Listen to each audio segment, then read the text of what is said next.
Coucou tout le monde, aujourd'hui on va faire une pizza à la Vosgienne. Alors nous avons de la farine, un peu d'herbe selon vous.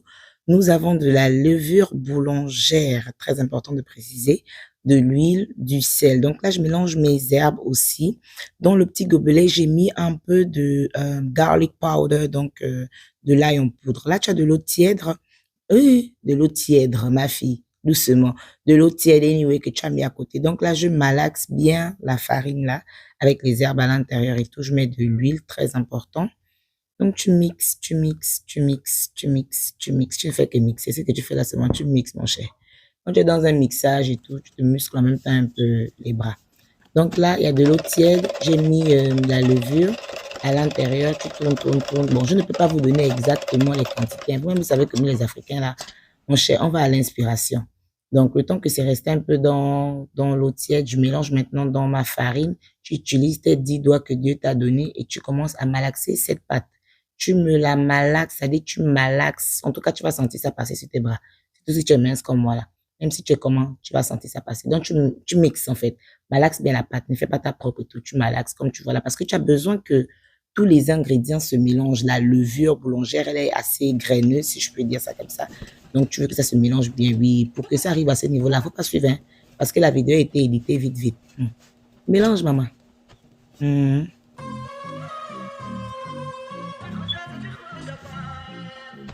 Une fois la pâte bien mélangée, tu fais cette boule.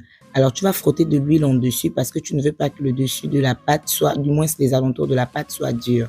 Tu la veux toujours soft comme ça, tu vois, un peu bien lisse et tout. Donc, voilà. Et là, ensuite, tu vas chauffer ton four. Tu préchauffes ton four, pas pour longtemps. Ensuite, tu vas l'arrêter peut-être 2 minutes ou 1 minute même. Tu vois, juste le temps que le four soit chaud. Pendant ce temps, tu t'occupes de ta garniture. Donc, on a des lardons, des œufs, du gruyère. Ça, c'est le fromage. Je ne sais pas si vous allez utiliser d'autres fromages, mais là, et puis on a d'autres fromages aussi mélangés. Mais le gruyère, c'est la base, en fait. Et puis, la crème fraîche pour la pizza à la Vosgienne. Ça, vous le savez déjà. Franchement, c'est parce que c'est aux États-Unis que vous voyez que je souffre beaucoup comme ça pour faire la pizza à la Vosgienne. Sinon, est-ce qu'il y a un endroit au Gabon, là-bas, à Libreville, où on ne fait pas la pizza à la Vosgienne? Et je me rappelle un endroit là au vin d'eau, mamma mia, le goût de ça. Et les pizzas du Tivoli, mon Dieu tout-puissant, oh, ça me manque. Du Rivoli aussi, ah, qui est, non, vraiment, la personne qui avait créé la pizza à la Vosgienne, là, quoi. C'est quelqu'un. Peut-être je vais lancer mon business de ça ici, parce que sérieusement, blague à part. C'est vrai que ça avait un goût de la Vosgienne à la fin, mais bon. Tu connais la pizza à la Vosgienne qu'on vend au bled, là? Oh non, le D4 pour ça, là, c'est mon nature. Anyway, je coupe mon jambon dans l'émotion au calme. Maintenant, là, il est temps d'enlever la pâte au four. Tu as vu, ça a gonflé. Voilà, donc là, maintenant, tu vas dégazer la pâte correctement. Tu as besoin de la dégazer. Et là, j'aimerais dire, ma pâte est énorme. Ça, c'est une pâte pour normalement 2 pizzas ou une large pizza dans un four approprié. Donc, cette pâte, j'aurais dû la couper en deux. Pas qu'elle est trop épaisse, non, mais elle est too much en fait, juste pour une pizza. Et mon plan de travail, laisse tomber, c'est le dessus du congélateur. Oui, j'avais quand même nettoyé, mais c'est le plan de travail que j'avais. Tu vois, et il est assez petit même pour ma pâte. Normalement, j'aurais dû faire 2 pizzas, mais bon, écoute, j'étais dans l'émotion de savoir que je vais manger la pizza à la Vosgienne. Donc, voilà, tu peux tresser, faire des torsadés à tes bords, là, le bord de ta pâte. Ça dépend, ça peut être croustillant, ça peut être gâteau. Franchement, là aussi, il y a 2 cas.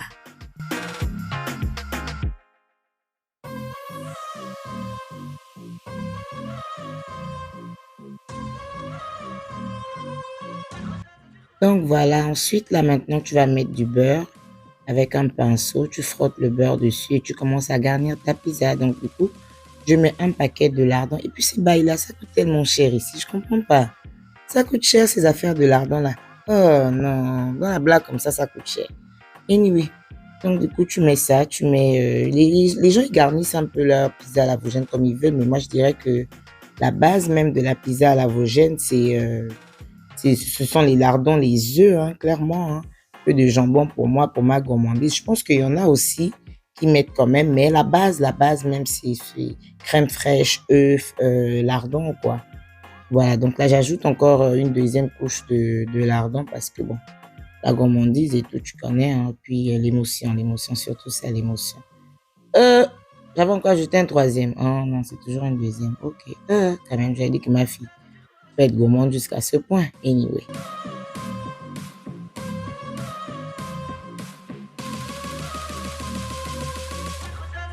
Donc là, vas-y, je mets mon fromage. Ça, c'est le fromage, le mélangé, tu vois. Je crois qu'on doit avoir de la mozzarella et du cheddar à l'intérieur. Donc voilà, parce que la Vosgienne aussi, j'ai oublié de le dire, mais le fromage est très important.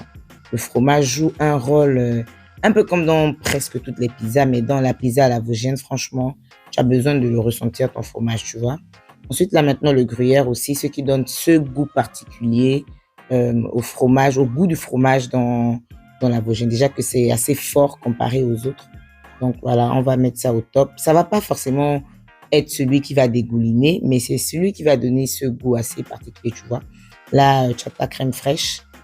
La crème fraîche, je crois que je l'ai légèrement assaisonnée. Il faut savoir que moi, j'aime trop les épices. Donc, franchement, quoi. Ok, ensuite, les œufs aussi. Tu n'es pas obligé de casser les œufs dans l'assiette comme moi. Je pense même que les plus pros cassent l'œuf directement sur la pâte, tu vois. J'ai pas vraiment battu mon œuf. J'ai, on va dire, cassé le jaune d'œuf, tu vois. Oui, moi, je suis gourmande. J'ai mis un peu partout. Sinon, donc voilà, une fois c'est passé au four, on a le résultat comme ça. Ça peut être meilleur, ça aurait pu si la pâte n'était pas trop grosse. Donc, anyway, bon appétit et merci.